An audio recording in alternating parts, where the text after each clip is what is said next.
अरुण गुफा में जाता है। थोड़ा अंदर जाने पर देखता है कि एक सोने की मूर्ति गुफा में खड़ी होती है। अरे, ये तो एक सोने की मूर्ति है, वो भी साक्षात किसी इंसान की लग रही है। भला ये कैसे हो सकता है, एक सोने की मूर्ति? तभी वो सुनहरा पक्षी आकर उस मूर्ति पर बैठ जाता है। क्योंकि ये मूर्ति तुम्हारी ही प्रतीक्षा कर रही थी, तुम्हें यहाँ तक तो आना ही था। ये तुम कैसी बातें कर रही हो? भला ये कैसे हो सकता है? क्योंकि ये कोई नहीं बल्कि एक राजा है जो कि सोने की मूर्ति में बदल गया है। तुम्हें इन्हें इस रूप से मुक्त करना है। मैं एक साधारण लकड़हारा हूँ। मैं तो रहस्यमय मुकुट लेने जा रहा हूँ। भला मैं राजा को कैसे मुक्त कर सकता हूँ? तुम कोई साधारण व्यक्ति नहीं हो। तुम्हारे अंदर वो अद्भुत शक्तियाँ हैं जो किसी भी मनुष्य में नहीं है। तुम जैसे ही उस सुनहरे मुकुट को लेकर लौटोगे, तुम्हें इस महाराज को सिर्फ स्पर्श करना है। तुम जैसे ही इस महाराज को स्पर्श करोगे, इन पर लगाया गया श्राप टूट जाएगा। मुझे नहीं पता कि ये कैसा रिश्ता है, लेकिन अगर मेरे से इनका श्राप टूट सकता है तो मैं ऐसा जरूर करूंगा। अब मैं चलता हूँ।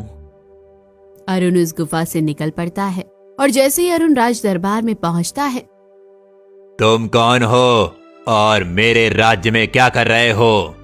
महाराज, मैं आपकी हर समस्या का हल कर सकता हूँ।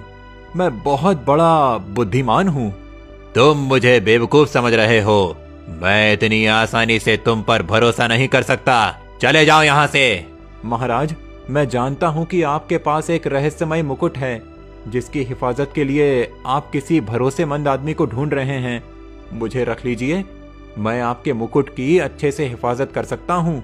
लेकिन मुझे तुम पर यकीन नहीं है। तुम ये कैसे कर सकते हो? महाराज, वो मुकुट पड़ोसी राज्य के राजा अमरनाथ का है। आपने अपने अधिकार के बल पर उसे एक ऐसी जगह रखा है जहां उस राज्य के वारिस के सिवा और कोई उस मुकुट को छू भी नहीं सकता है। अरे, ये बात तुम्हें कैसे पता? मेरे पूर्वज वो मुकुट बड़ी मुश्किल से उस राज्य से लाए थे, लेकिन हम में से कोई उसे छू भी नहीं सका। ये बात सिर्फ मेरे महल के लोग जानते थे। तुम्हें कैसे पता चला?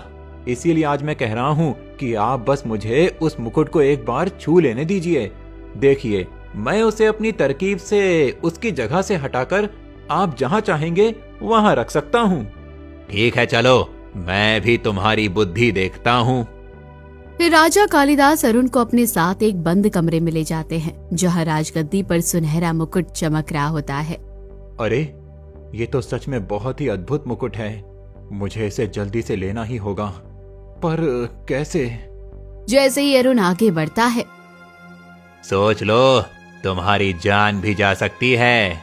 चिंता मत करिए महाराज, मुझे बहुत अच्छा मंत्र आता है और देखिए, उसी मंत्र की मदद से मैं ये मुकुट जरूर उठा लूंगा। अरुण जैसे ही उस मुकुट को छूता है, अचानक ही वो मुकुट उसके हाथों से उठ जाता है।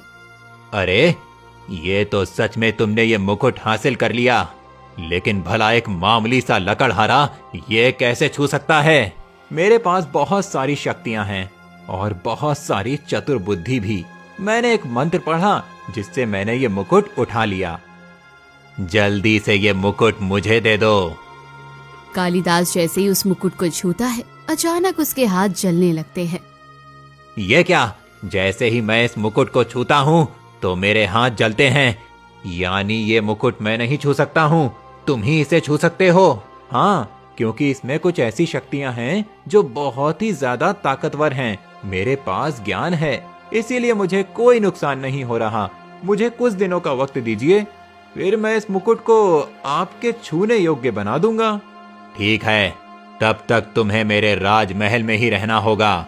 ठीक है, मैं राजमहल में रहने के लिए तैयार हूँ। फिर वैसे ही वो दिन बीत जाता है। जैसे ही रात का अंधेरा होता है, यही मौका है, मुझे इस मुकुट को लेकर यहाँ से निकल जाना चाहिए। फिर रात के अंधेरे में ही अरुण वो मुकुट लेकर महल से निकल पड़ता है और घने जंगल की तरफ जाने लगता है। मुझे ये मुकुट लेकर उस गुफा में जाना था। मुझे उस राजा को उस मूर्ति वाले शरीर से आजाद करना ही होगा।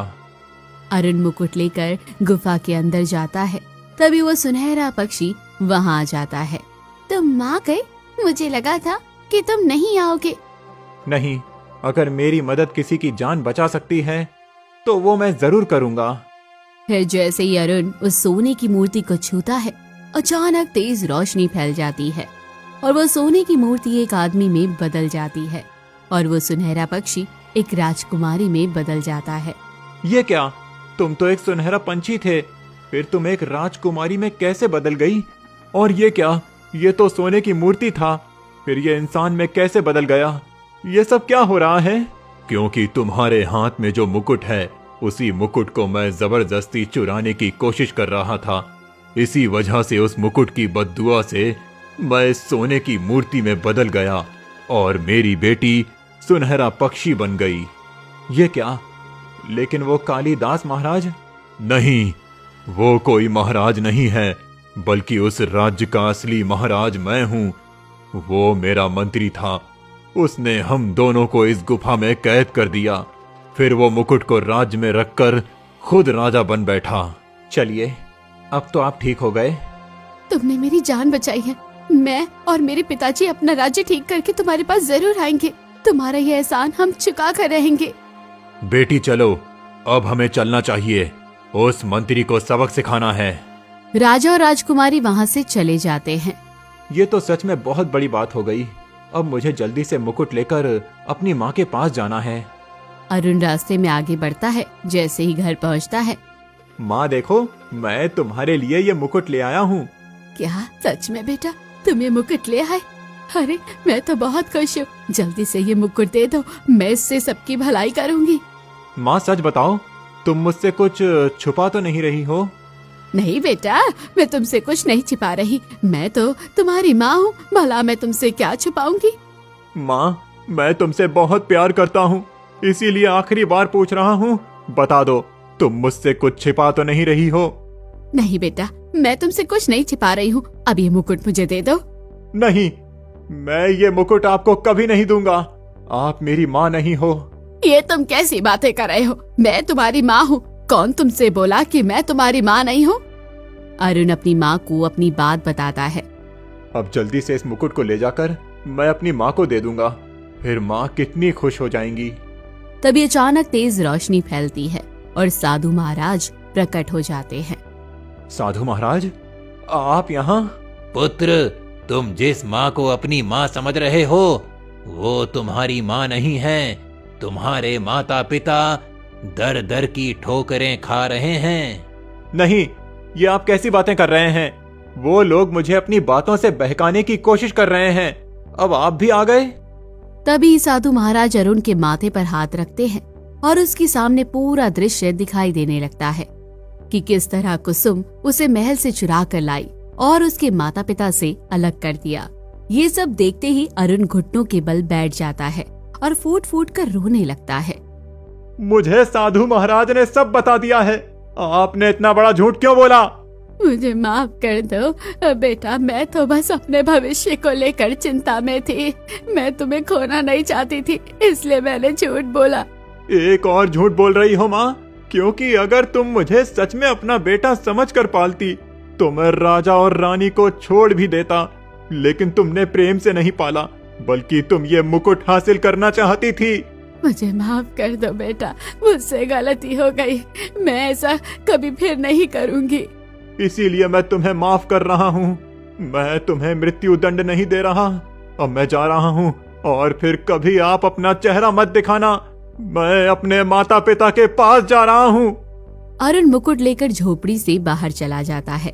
कुसुम घुटनों के बल बैठकर फूट फूट कर रोने लगती है। हे भगवान, ये मैंने क्या कर दिया?